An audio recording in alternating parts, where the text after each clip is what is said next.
Okay, we are live. It is officially May 23rd, Tuesday, 2023. And there is 1, 2, 3, 4, 5, 6, 7, 8 more days in this month of May. I'm going to dedicate the rest of these 8 days to learning artificial neural networks, logarithmic functions, and how they work, the activation functions, and everything like that. If Mrs. Genesis is watching this in the future, good morning. I love you. You're sleeping on the phone with me right now. This is going to be a great day today, even though there has been a series of events that have been going on recently. I do want to say I do not have a way to read chat. I do not have dual monitors. So I'm going to be clearly focusing on the matter at task, which is, and as you guys can tell, we just started the stream, so we're live now. I do want to put it out there that the reason why I stream, I'm not trying to become famous. I'm not trying to get any notoriety. I stream for the sense of documentation. So I did want to get this, I did buy this old VHS camera. I would have done it that way, but it costs money because you have to buy film, you have to buy the cassettes, and you have to have everything. So far, it is officially May 23rd, and I do know, I don't want to say I do know, but I do want to say that I'm starting to get a memory on and a better understanding on how artificial neural networks work. I'm going to pull up this here, and we're going to hide this function because I have not finished it, but and then we can put actually going to put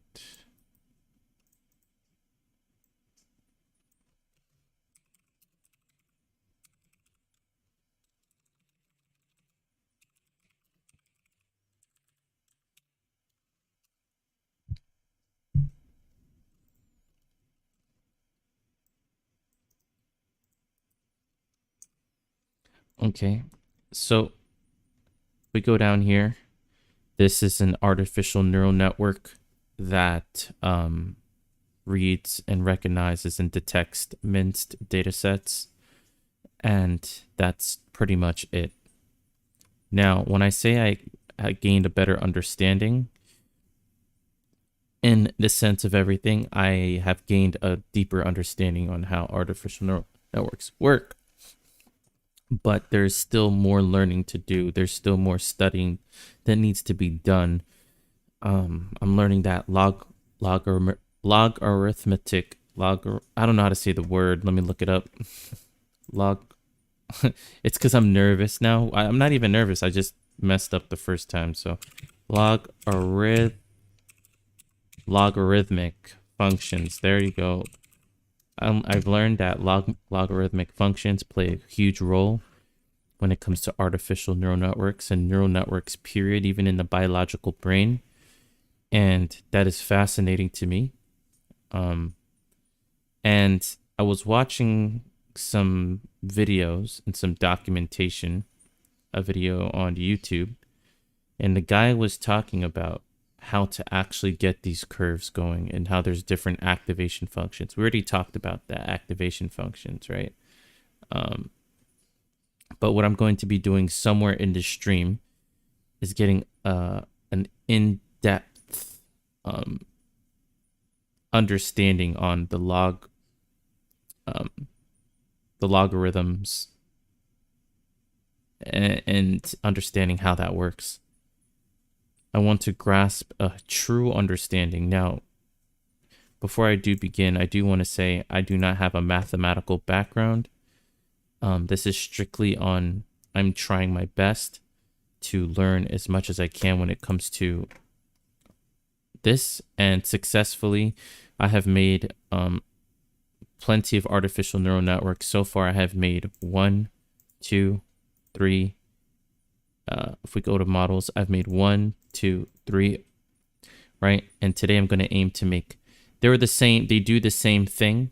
They're all working with minced, but I'm trying to build an understanding, not muscle memory.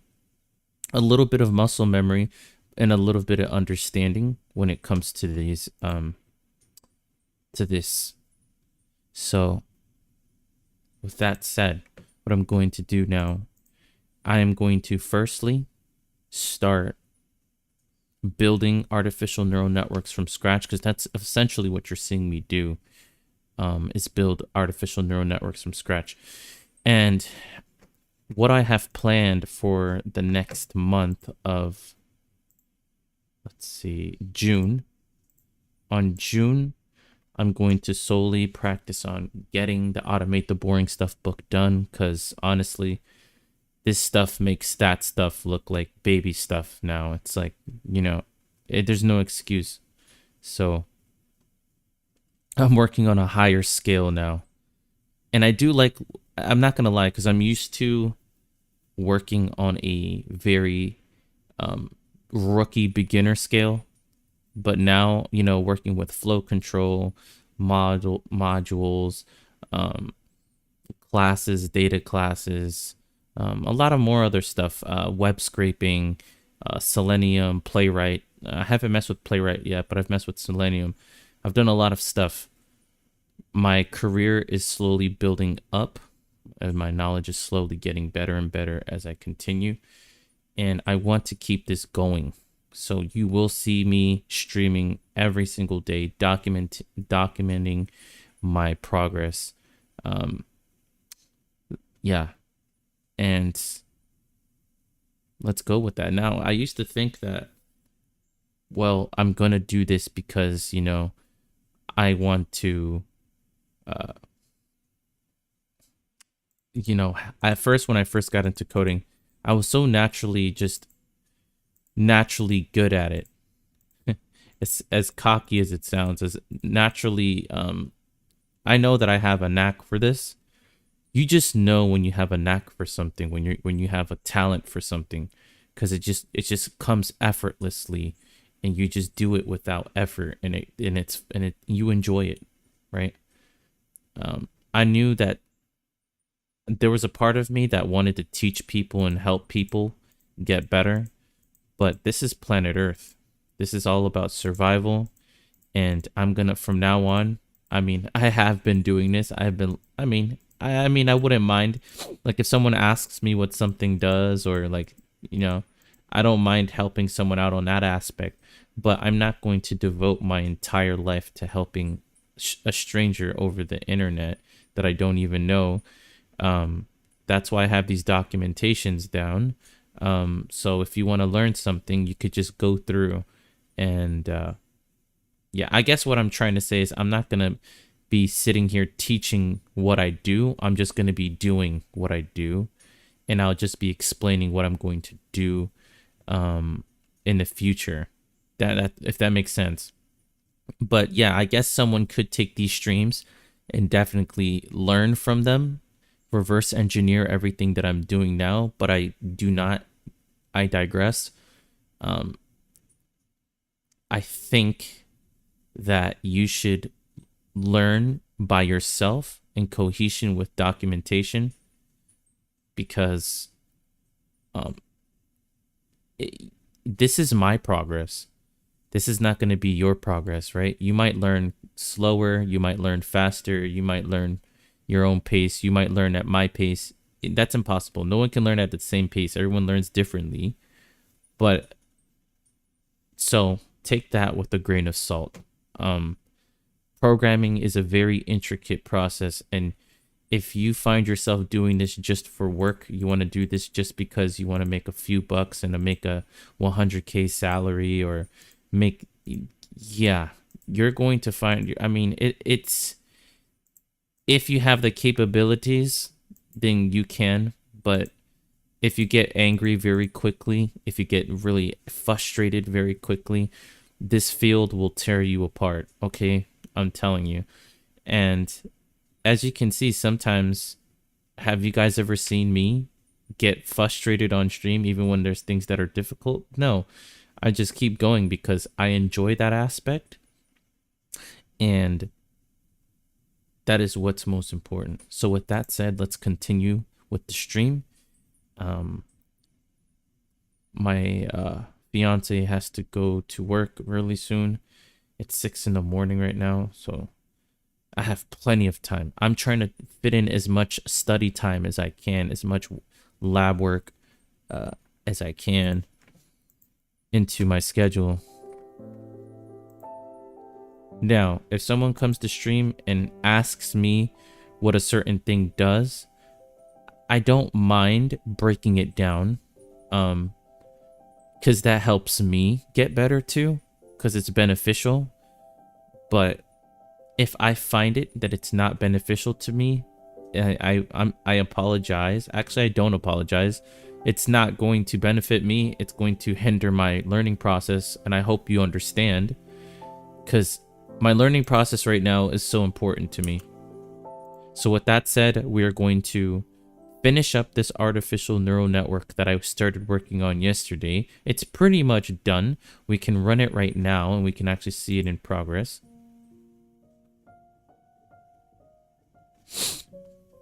So it's going to just display the accuracy. We're going to see that it's going to go through these epochs. If I'm in the right one. Yep, it's going to go through these epochs, and there's 5 epochs that it has to go through. And it's going through the training data set.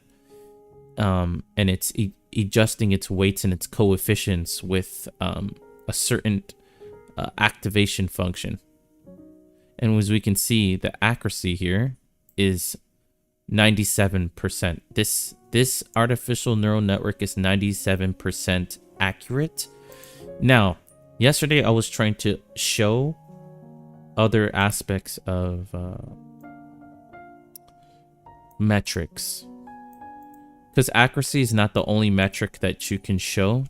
You can show all different types of metrics within your artificial neural network, and I'm gonna get that down. Yeah.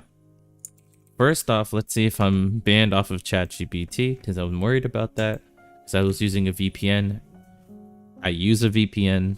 I don't like being on my original IP, even though your internet provider does still mask your IP in a way. But yeah, let me see if ChatGPT, and we are in. Okay, so let me just say this first off.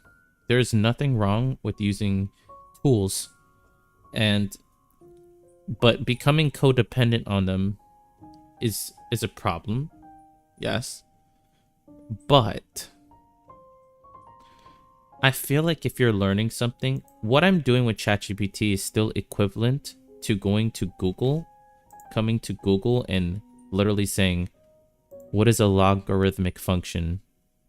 It's the same shit. The only difference now is that I have to go through these different shitty articles, excuse me, these articles, and actually look for the right piece in a puzzle. Like if we click on this, there's still some good stuff. I'm not gonna lie, like, you know, but ChatGPT is more so like a person explaining it to you. ChatGPT will take all of this information here and it'll break it down and explain it to you in a more simpler way, if that makes sense. Not a more efficient way, not a simple way, because it's still, and we can see here's a logarithmic function working. And you see this curve? This curve is pretty much the activation function's curve within an artificial neural network, within a neuron, right? Well, I wouldn't say within a neuron. Between neurons, we have coefficients, we have weights and coefficients. And this curve will determine with the y and x axis a lot of things. but I know this is important. I want to study this. I don't want to tell you guys something that I don't know, because as of today, I do know that there's weights and coefficients, but I do not know this. And I know this formula here. I'm going to take a random guess here. Maybe somebody can tell me in the comments, because you guys are still able to comment. So if you want to leave a comment or explain something to me, or that'll be great. So this is really huge in the sense of artificial neural networks, and I do think that I'm going to have to study this. I don't think, I know I'm gonna have to study this more. So without further ado, let's get with the easy part. Because I already, I'm getting an understanding of how this works. So I'm going to turn off my microphone, and the next time I have to say something, I will turn my microphone on. Actually, I'm going to leave my mic on this time so I can get an idea of how my brain works while I'm sitting here coding. Okay. All right, so first things first, let's see. I'm very quiet while I'm understanding, so I don't think there's a point of leaving my mic on. So I'm going to turn it off for now.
Now, the model is actually going to make a prediction on what number, what digit this is, using its coefficients and weights.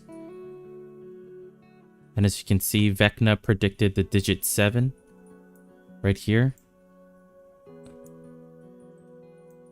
So we have successfully, for people who want to see more examples of this being demonstrated, I'm going to break down what's going on. We're going to do one more example. Let's go find the number 8. So this is an image. This is a JPEG image stored inside of a folder called Google Images. And this is a minced image, right? So we're going to actually see if it could, the Vecna artificial neural network can actually see what number this is. So we're going to copy the relational path. And there's probably better ways to actually start inputting these numbers and the paths. Yeah, you could do so much. Like you could read all of the paths from a file and iterate through them and, you know. Oops. So let's see what flower contains. Let's actually close this.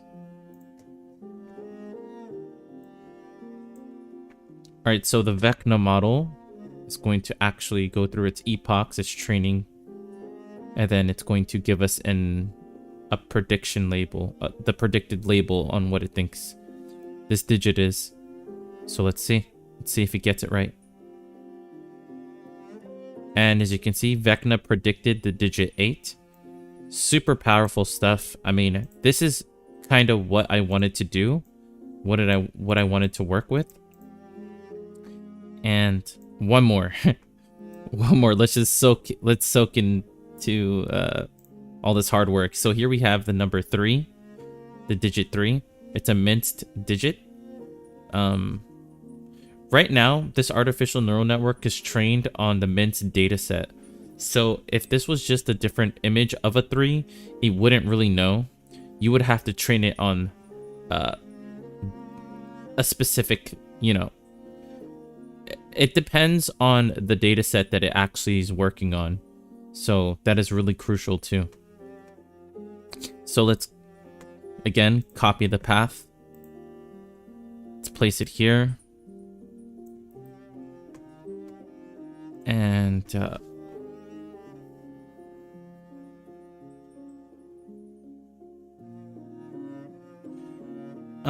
actually, you know what we could do?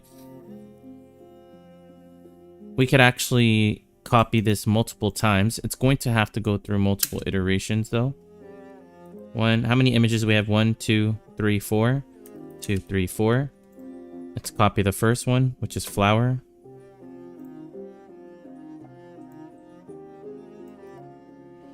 Let's copy the second image, which is line, which is a 1.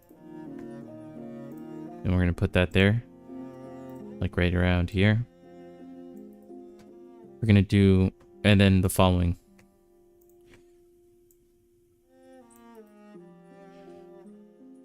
Okay, so here we have all of the file paths to the images. We have the flower JPEG, the line JPEG, the sample image JPEG, the sample image 2.png. I'm going to go inside of all of these so, you know, you guys can get an idea. Now, what would be really great is if we could actually return to the user the file name of, you know, that we're using. But I mean, that's later on. That's just extra fancy stuff. We just want to get this to work, right?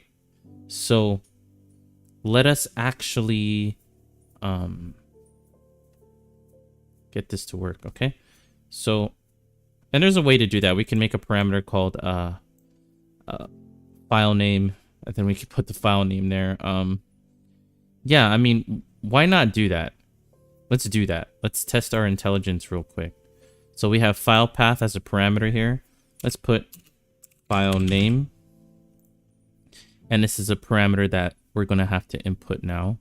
So let's go back over here to these. Let's delete all of... Actually, let's just delete that. Let's put file name is equal to... this is the file name. And then the file path, obviously. We won't have to worry about that because over here, we're going to do something really cool. We're going to grab this path here. And we're going to go here. And file path is equal to...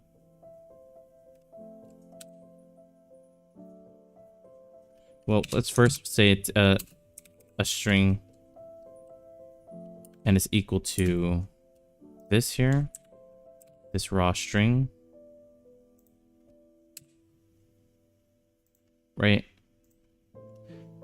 I think we might have to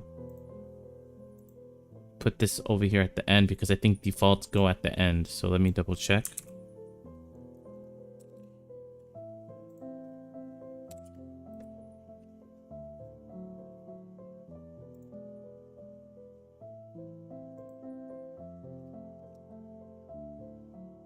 Okay, we got something going on here.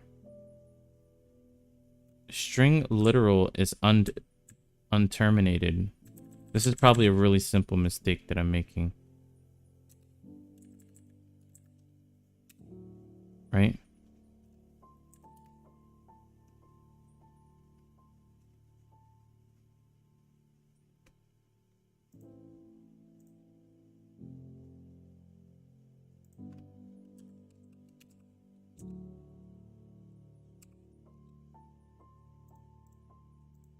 Really strange.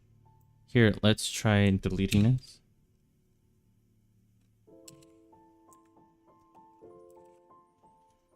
As you can see, we get not closed here.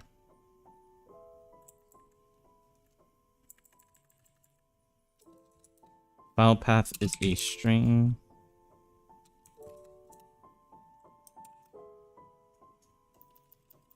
Oh, okay. Here. Oh, okay, hold on. It's a string. It's equal to there. Okay, so there we go. Put this here. We're going to make this a raw string.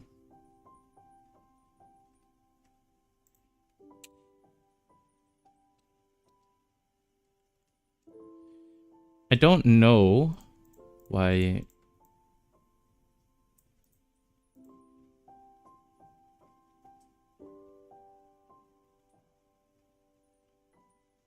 Here, let's just make this very simple right now.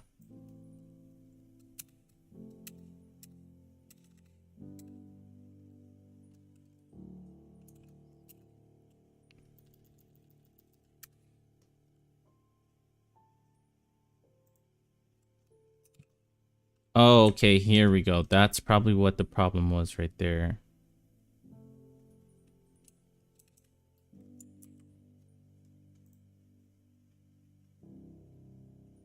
Oh, because it probably thinks, oh, you know what?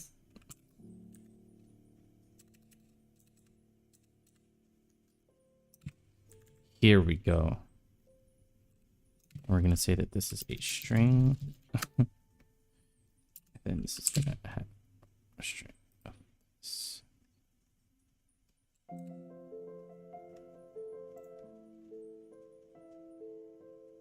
Okay, we're going to delete all this other stuff, extra stuff.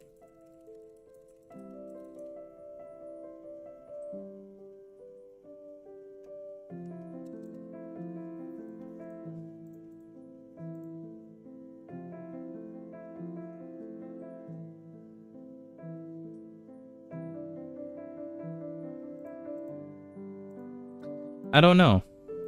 I don't know why it's doing that.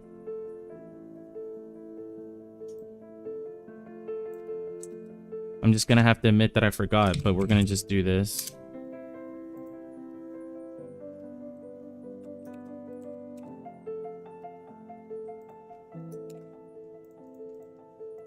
And file path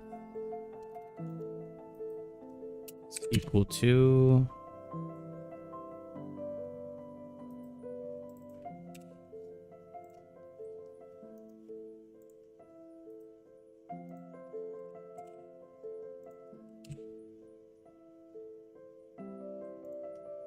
see, we're getting this string literal is unterminated.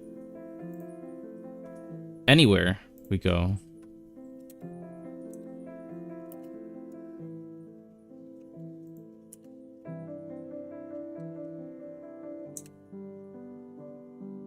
Ah. Well, I got something to fix that.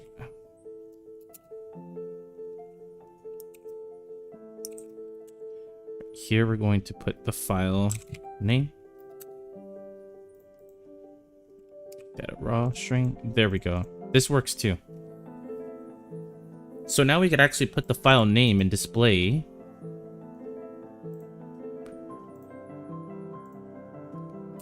For the file. For the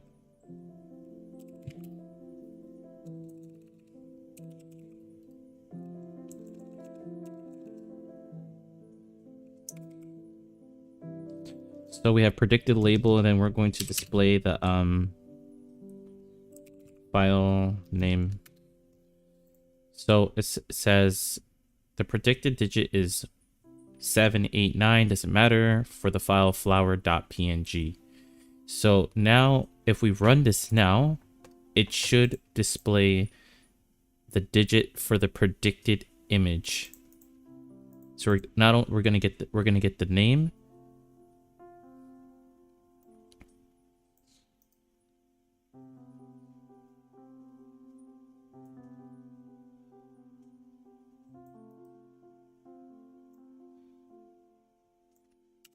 So look at that. That looks way more cleaner, does it not? Let's see.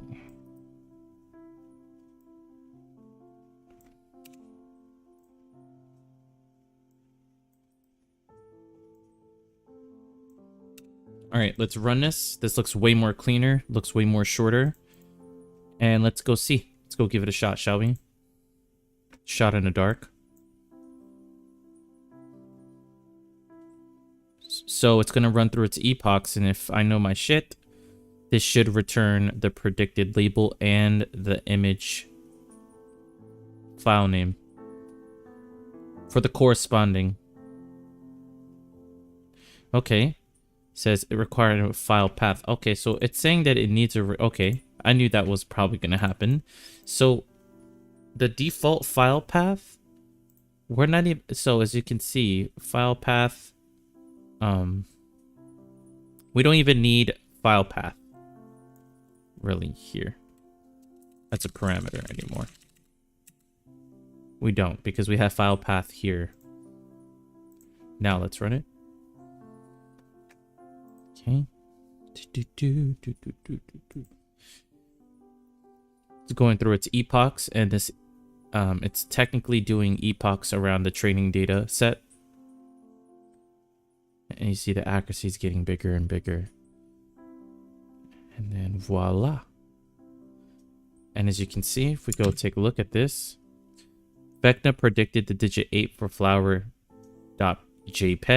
Vecna predicted digit 1 for line.jpg.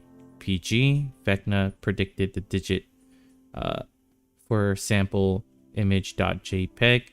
Vecna, digit 3 for sample. So let's go see if this is right. Let's go see if Vecna, our artificial neural network, is correct. Let's go see if the flower JPEG is indeed a number 8. And let's go see if line is so on and so on. So let's go check. Let's see if we successfully implemented the system. Fingers crossed. So what is Vecna saying? Vecna saying that digit 8 is the flower JPEG is a number 8. Let's see if that's true. Indeed, it is. It is a number 8, as we can see here. Let's go down the line. Vecna says that the predicted digit for line.jpg is a number 1, is the digit 1. Let's see if that's true. Oh, there we go. Nice. It is. As we can see, it is a number 1. Let's go. Vecna predicted the digit 7 for sample underscore image.jpg is 7. Let's see. And it is. There we go. This is amazing. This is fascinating. We're getting a neural network to do all this stuff for us. It's amazing. Vecna predicts the digit 3 for sample image to PNG. Oh no, it predicted 3. I'm sorry. Vecna predicts the digit 3 for sample image 2. It was correct. So Vecna predicts that the sample image 2 is the digit 3. As we can see down here. I got this 2 over here confused with this digit here. But as you can see, we did it. We successfully made this model. Now what you're probably wondering, what are we going to do? We're going to rebuild this entire architecture again. And we're going to build it over and over and over and over and over and over and over again until we get an understanding, but not just building it over again, reading through documentation, getting an understanding, and getting our hands and feet wet, right? So with that said, we can go ahead and delete this because no shortcuts.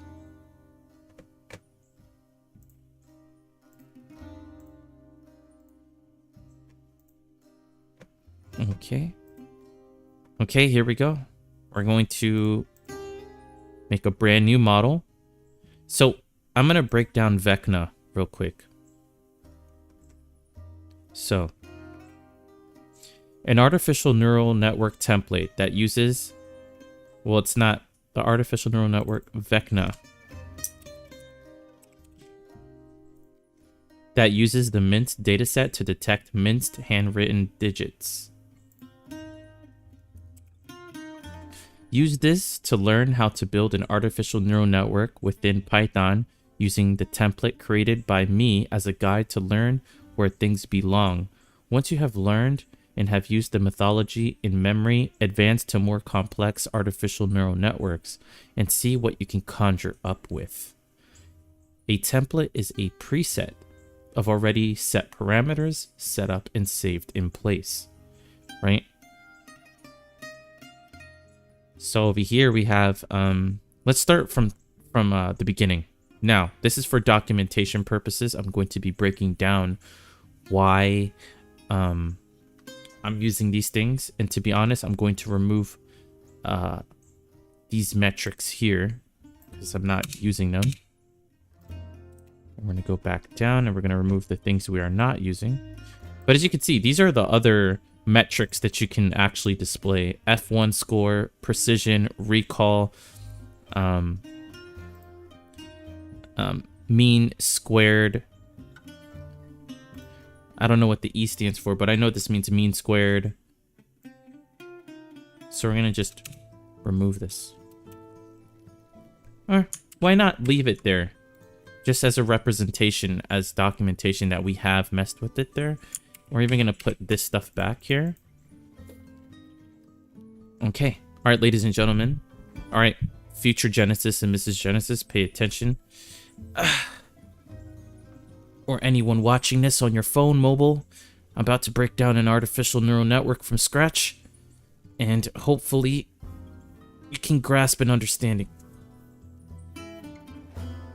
So,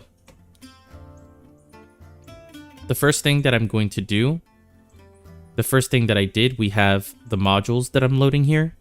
I'm loading TensorFlow, Keras. We're going to focus on these two first. But all you need to know is I'm using TensorFlow and Keras because they have their frameworks for machine learning. And Keras actually contains the minced dataset that we're actually using as the dataset for this artificial neural network. I'll show you that later. TensorFlow contains all the logic, all the classes, functions that we need to make our artificial network, the tools to build this artificial neural network from scratch. Type, this is optional. You don't need to have this here. But I'm importing type from typing because in some of my functions, you could see over here, actually do this, something like that. And this is just saying that this function is returning a string. It's good for documentation purposes and so on. And then as you can see, all the text changes to white and everything. But that's why I'm using that. So, all right. So line 37, we have the sklearn.metrics. This allows us to get other metrics such as precision score, recall score, F1 score. These are literally the metrics for artificial neural networks. As I showed you guys in the past, you don't only have to get metrics from just the accuracy. You can get all different types of metrics and show them as your artificial neural network is showing. So if you want to see all different type of diagnostics and metrics, I haven't been able to get this to work yet because I didn't really go full in depth. But yeah, it is very, it gets complex from there. And then we have the function. This is the AI methods. You can call this, let's call this define vecna method. So what does this method do? This method contains all of the logic to actually do the prediction and displaying. So this pre-processes the image. Let's actually break it down. So let's open this up. I'm going to read this so you guys can understand what the digit_predict is actually doing. So the digit_predict function recognizes handwritten digits from the minced dataset and returns an estimated prediction of the digit in the image path. The method takes one singular parameter, okay, which is file name, and this is the file name and extension and example image.png. So yeah, that is correct. This function takes one parameter and that's the file name. And we're using string interpolation here on line 54. We have this path, this relational path set up, and we're just using string interpolation to input that actual file name there.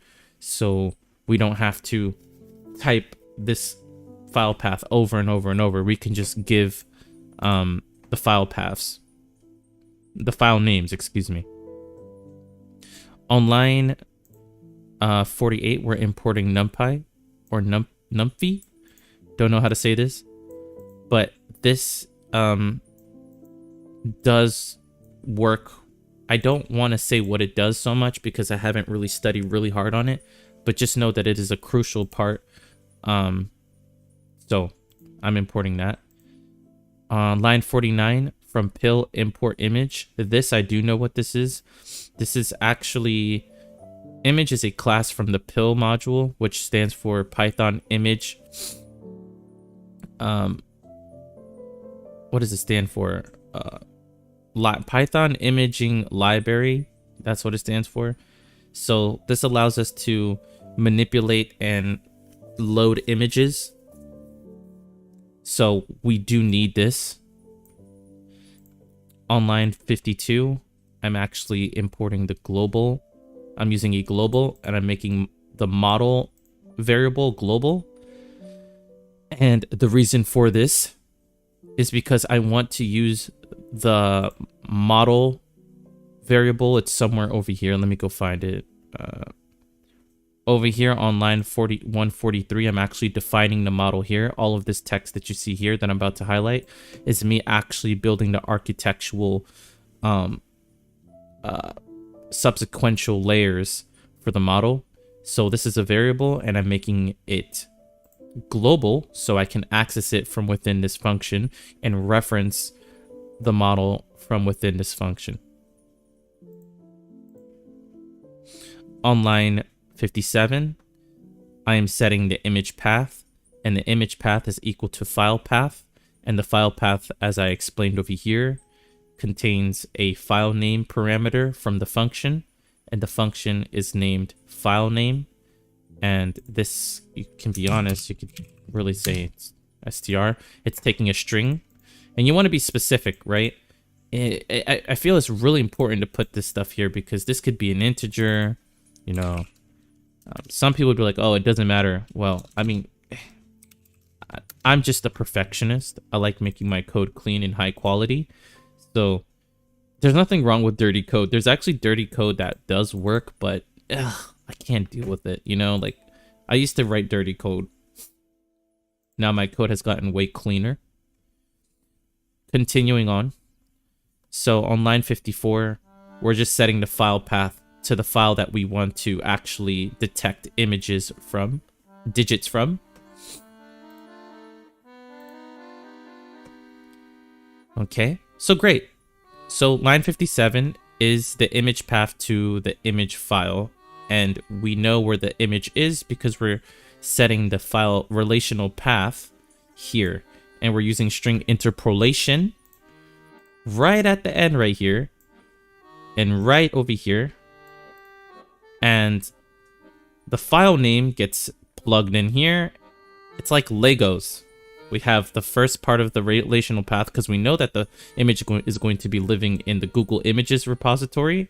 So we go ahead and we place this file name here. So if it was flower.png, now the file path is equal to and is storing the file.png. Does that make sense? Hopefully it does. So yeah, line 57, setting the image path. Line 58, we're converting the image to grayscale. So long story short, you can look up grayscale images. So this is what a grayscale image is. The reason for this, actually converting an image to a grayscale, is for a lot of reasons. The artificial neural network doesn't have to work with extra colors. The more colors there are in an image, the more processing it's going to have to do. So now it's only working, the artificial neural network is only working on intensity more so than RGB values come into play, and then it could really mess things up. So that's why we convert it to grayscale, just to ease up that workload on the artificial neural network.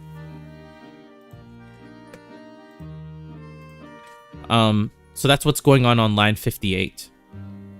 And we're doing this with image is equal to the image class and the function open. And inside of the open function of the image class, we're putting the image path because that's where the image is. And then we're using .convert. And this convert function returns a converted copy of this image. So it's going to convert it and then it's going to return it And as you can tell, it's kind of like a ball. Like you throw, imagine you have a red ball in your hand and you throw it at the wall and it bounces back. As soon as it hits the wall, it's going to turn into a gray image or whatever you set it to in the argument. And now you have a gray ball in your hand. So that's what we're doing right there. On line 59, we are resizing the image to 28 by 28 pixels. The reason why we're doing this is to resize the image. And this is a sense of getting it ready, prepping it for the artificial neural network, right? And we're doing that with the image class. No, we're doing that with the image dot resize. And this returns a resized copy of the image. And the size is 28 by 28 pixels. And over here on line 60, follow along here, follow along. On line 60, we are actually normalizing the pixel values. So image is equal to numpy. And that's where numpy comes into play. We're using numpy to do the normalization, the pre-processing of this image. And we're dividing it by 255.0. So each pixel value, each element is consistent 0 to 1. So it's able to actually normalize these pixel values. So it can actually fit. I think that 59, we're making it 2828 because the input of the artificial neural network Vecna takes 28 by 28, right? So we're making that the shape. Oh no, that's line, excuse me. That is line 63. We reshape the image into a 1D vector so it can fit into the input of the artificial neural network layers, subsequential layers coming on next. And we reshape the image with the reshape function from, or method from the image class. And now I'm going to explain these numbers right here because in case someone gets really confused or I myself in the future get confused. So Genesis, this number right here is the batch file size. What we're saying here, a batch file, we're saying we are going to be processing one image at a time. And the next is the width and the height of the image. So we're reshaping it by 28 by 28, just making it so it could squeeze through the artificial neural network and making it fit. Okay. We're almost done here with this function. I'm still going to explain everything down there. We are inside of the digit predict function. This is the function that's going to be responsible for actually returning the value of the digit that was predicted. This is going to be returning the predicted label to us and the name of the file that it predicted the digit from. On line 66, we are actually passing the image through the artificial neural network, and we're choosing the Vecna model. This right here is a comment. Anything you see with the hashtag mark, just ignore it. You want to focus where my red dot is. So predictions is equal to model dot predict, and then the image that we're going to make predictions on. And this model is the variable that's created in a global scope. This is the model that has the architecture that we've created. It's the N model that we've created. So now this step you could think of, we're passing the image through the Vecna model. On line 69, we're interpreting the predictions with the numpy.argmax. And what this numpy.argmax does, it finds the most highest argument, the most returns the indices of maximum values. It finds the maximum value of anything that is passed to it, right? So if we had a list called with 1, 2, 3, 4, it's going to return 4, and it's going to also return the index of the highest maximum value. So if we have a list here, for example, it has 1, 2, 3, 4, it's going to return 4, and it's also going to return the index of the maximum value. So that'd be 0, 1, 2, 3. So it would return 3, right? So that's what this is doing. And obviously we're feeding it the predictions that we got. And on line, this one's pretty easy. We're just displaying the prediction on line 72. I don't have to go through that. This is simple. We're using a return statement, and we're just printing Vecna predicted the digit for %s and string interpolation. But just for documentation purposes, this %s, this is string interpolation. Just know that over here we have the string interpolation. It's like a teleporter in a way. So predicted label is going to go into the first one. File name is going to go into the second. This is string interpolation. And you could even do this, really. You could do something like that. Yeah. Pretty cool. Pretty cool stuff. Okay, now we're actually going to get to the creation of the artificial neural network, okay? This is going to be, give me a second. I'm going to massage my ears because I have headphones on and they're tight.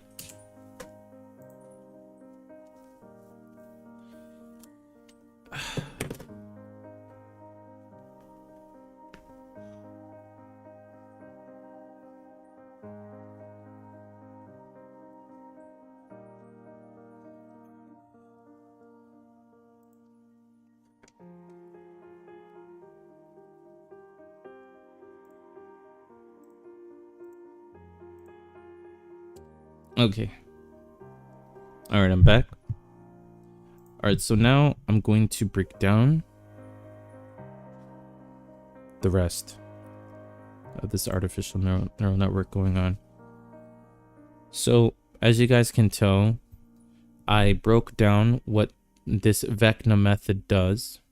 It is responsible for returning the predicted label, the digit that it predicted from the corresponding given image that we gave it in the file path. So if we say, okay, predict a digit from the flower.png, right? I'm going to show it here. I want you to predict an image, a digit from this image. This function's job is to return the digit, what it thinks it is, and it's going to return 8. But that isn't the logic. That is not the neural network at all, actually, believe it or not. That is, I still have not broken down the neural network. I've broken down one of the functions of a neural network, but right now we're actually going to go inside the guts of how a neural network is created, right? So let's do that. So first things first, we need to come up in our head, what type of data set are we going to be working with? Are we going to be working with audio? Are we going to be working with images? Are we going to be working with video? It does not matter. At this point, when you first start an artificial neural network, you have to come up in your head with what you want to work with. And in the case of me right now, in the case of this AN system, we're working with the minced data set. All you need to know, Minst is a huge array of handwritten digits, images, and we're loading that. That's thanks to Keras, because Keras actually allows us to do that. So step 1, load the Minst dataset. So we're loading the Minst dataset. We're creating a variable. Here's an assignment statement that contains Keras from the class Keras, because it is dot datasets dot minst. Store the Minst data. As you can see, Minst handwritten digit datasets. We're storing that inside of a variable. On line 76, we are actually loading the training images from Minst, and we're loading the test images, the test labels, the train labels inside of these tuples. So we have 2 tuples going on. We have 1 and we have 2. In the first tuple, it contains train images and train labels. In the second tuple, it contains test images and test labels. And this will return, as you can see, if we look here, what it returns, what the minst.load data will return, it returns 2 tuple arrays. And these tuple arrays are equal to x underscore train and y underscore train. X underscore test and and y underscore test.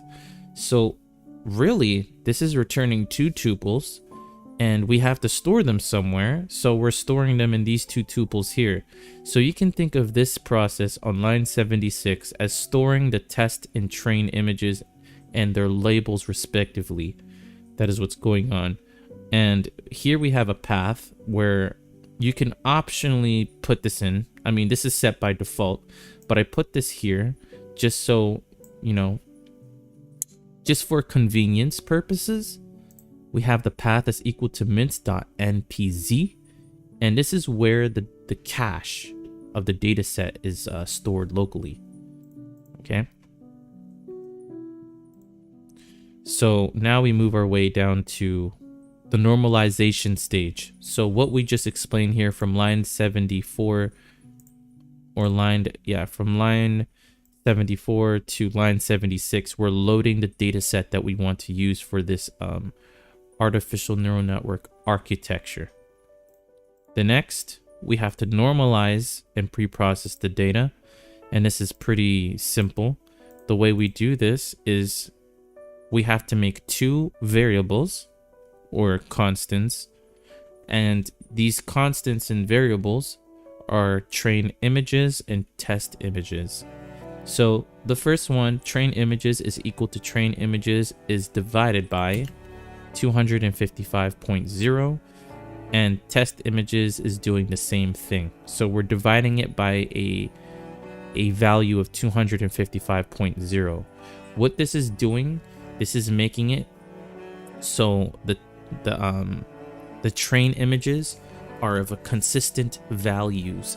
All of the pixels, if you think about it, we're normalizing all the pixels. Hold on, I have to mute myself on Skype. So sorry about that. So what we're doing is normalizing all the pixel values, all the elements. We're normalizing them to 0 to 1, so the artificial neural network can process it better. So that's what's going on. This is the normalization. And then online now we've went through 2 stages so far of creating this artificial neural network. We've actually loaded the data set, and in this case, which is the Minst data set, and we've actually normalized the data set, train images and test images, and now we're actually going to define the architecture. Here's the real cool part. This is the actual This is the creation of the artificial neural network. This is where we define the neurons. How many neurons do we want to use? What algorithms do we want to use? What activation functions do we want to use? The name of the actual model, the architectural layers. How many layers do you want to use? And in this specific and network, we have three. We have three here. We have an output layer, we have an input layer, we have a hidden layer. So inside of this entire, pretty much this entire model, we have three layers going on. The input layer that is responsible for actually receiving input. The hidden layer that is responsible for doing a lot of the analysis and breaking down and the coefficient and just the parameters, you know, balancing, adjusting the weights and the coefficients of that specific layer. And we have the output, and this is what's going to actually be outputting the prediction, is this layer here, the output layer. As you can see, I'm actually going to put input layer, and I'm going to actually put hidden layer here.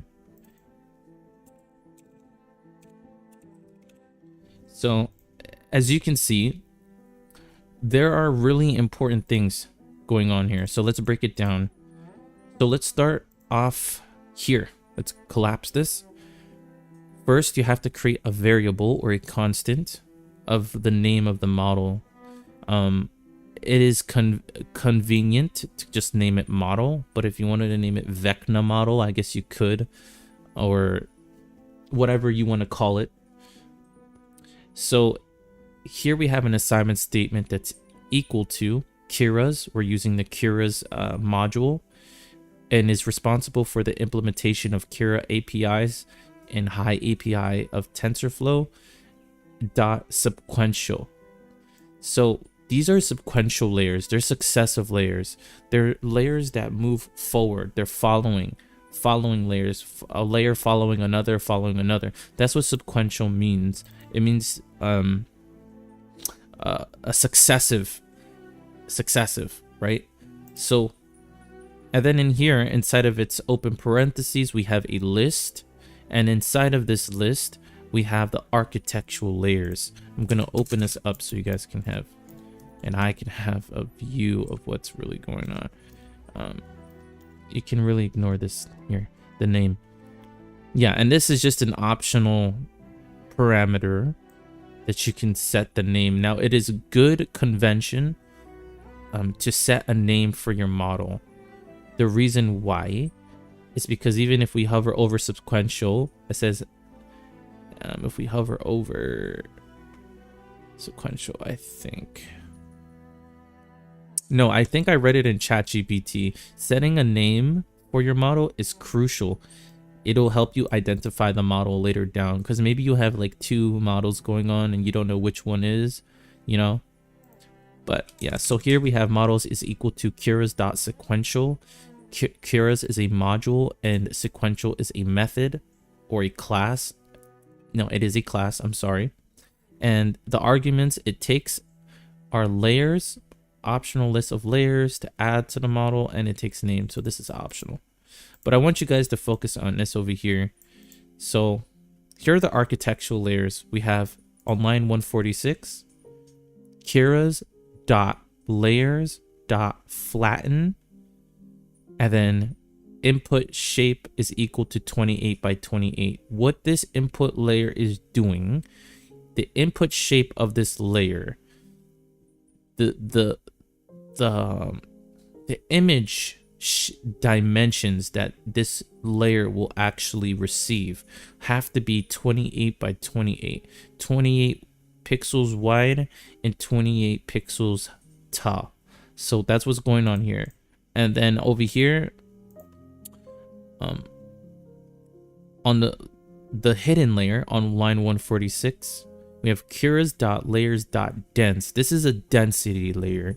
You can actually have different types of layers. If we put here, you can see we have, let's try to find dense.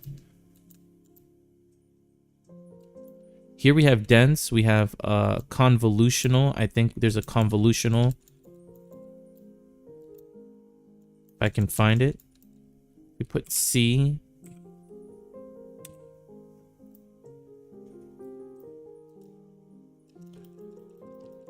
There's different types of layer types that you can set here, but just know that we're setting this to a dense layer, and a dense layer deals with multi-class labels. So that's why we're using dense. Now, this is really, really, really cool. This part here.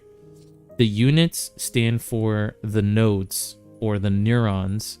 So units is equal to 218. And in our hidden layer, we're using 218 neurons. That's right, artificial neurons. This is the birth right here, as you can see. So the units that we're using is 218 neurons. And then following that is an activation function method. And we're using the ReLU, which stands for rectified linear unit. This is the activation function algorithm that this specific layer is going to be using. And then over here down on 148, so that's the hidden layer. And now we're on the output layer. This is what's going to be outputting our prediction. And as you can see, we're using the softmax activation function. There's all different types of activation functions, but it looks like we're using the softmax here. You guys know what the units are. 10 artificial neurons being used to process this. And this is, again, a density layer. And I think dense. So you can see units, activation, all that stuff. Don't focus on it. And then that's it. So this is a really, really simple artificial neural network that we're working with. And then we have the name of the model, which is Vecna, which is inspired by Stranger Things. I named this model based off of Stranger Things, Vecna.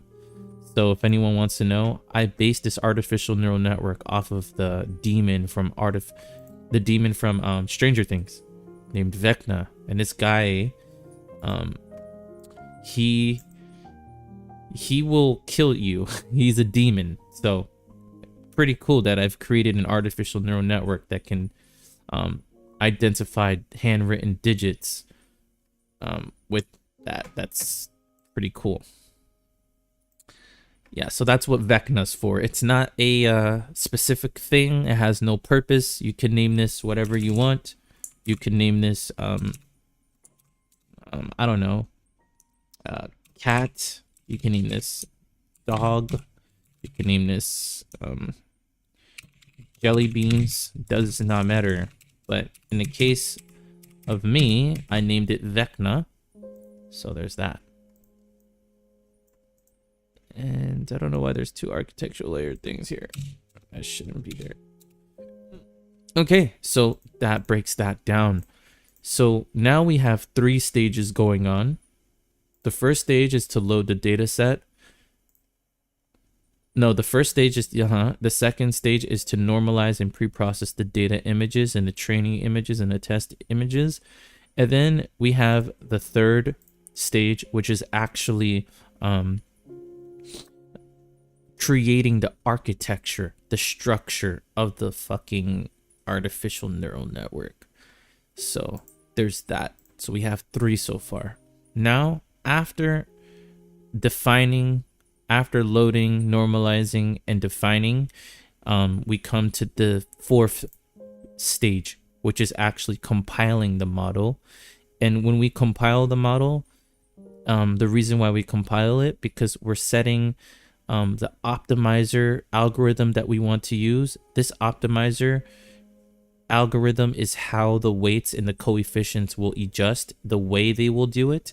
And we're using the atom algorithm for this. We're choosing the loss function to use. We're using the sparse categorical cross entropy. And we're saying, okay, I want to display the metrics.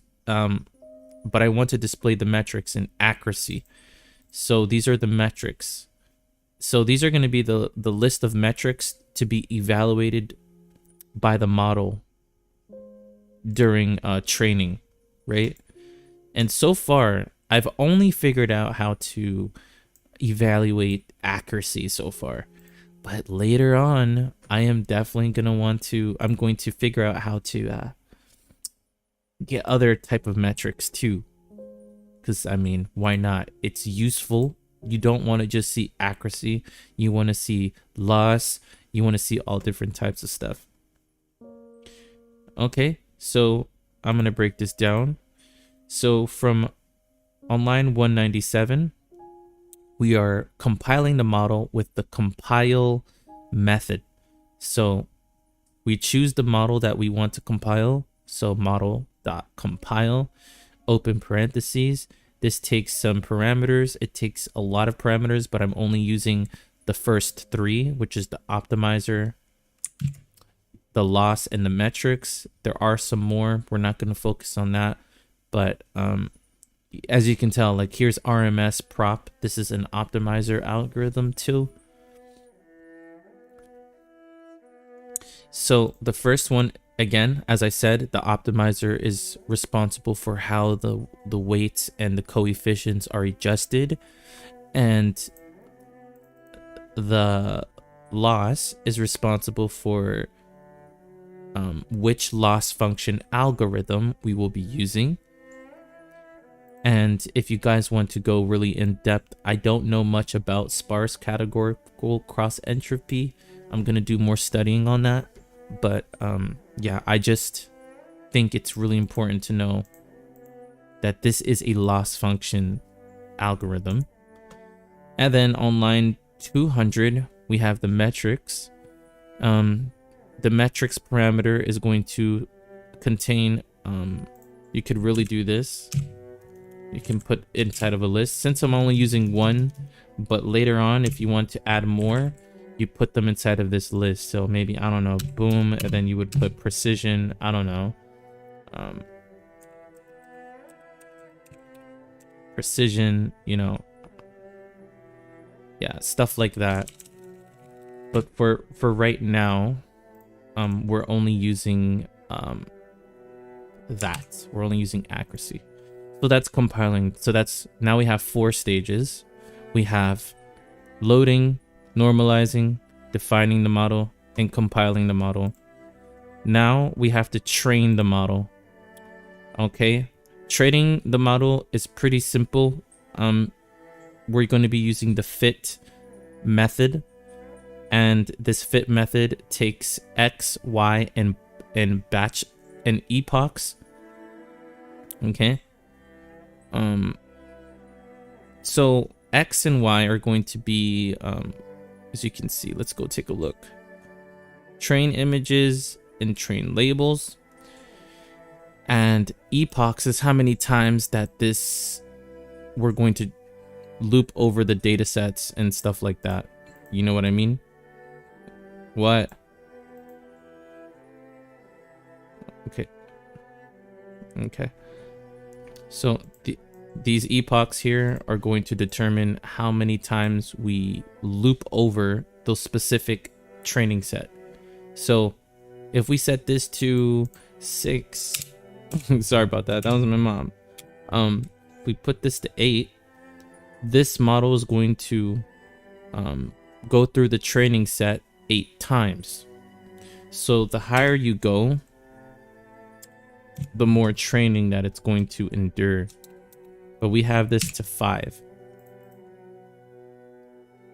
Okay, so that's training. And then we evaluate the model. Let me let me be consistent. So now we have 1, 2, 3, 4, 5 steps so far, and here comes the 6th step. We evaluate the model now, and the way we do that is with the evaluate method. And the evaluate method, long term short, it returns the value and metrics values of the model in test mode. So now we're in test mode now, and we're using the test images and the test labels.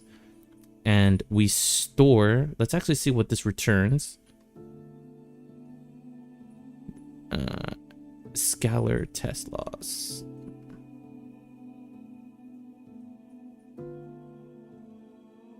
Yeah, so we're evaluating with model.evaluate. We're sending the test images and the test labels, and we're storing test accuracy, the test accuracy values inside of this, and we're storing the test loss values inside of here. A little vague for me. This one's a little bit vague. I gotta study this one a little bit more. And then we can make our way to, we can ignore all this stuff here. Actually, you know what we can do? Because if it's not important, we're just going to just indent it like that.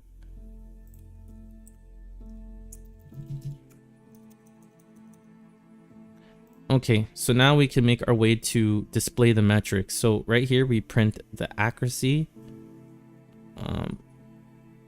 And then we put the test accuracy here. So the test accuracy variable contains the accuracy value. So the 0.97857, whatever it is, that's what it does. So actually, let's put this here. Put the vecna test accuracy, right? And that's it.